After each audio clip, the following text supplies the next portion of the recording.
নিরাশা যাপন, কলমে কবি শঙ্খ ঘোষ। এ গাছের প্রতি পাতা বিষণ্ণতা মেলেছে বাতাসে।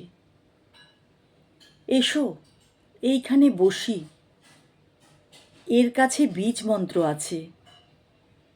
সব ভোরে কোলে নিয়ে মধ্যরাত সবচেয়ে আপন। দুদণ্ড সেখানে আজ আমাদের নিরাশা যাপন। পারি কি এখনো সেই ঘাসের জাজিমে এসে শুতে?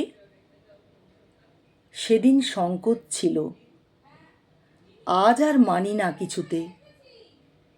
দিনগুলি রাতগুলি কিছুই করেনি, তবে দাবি আজ এই শেষ রাতে এসে দাঁড়ালে তোমার সামনে সব গ্লানি মুছে যেতে থাকে।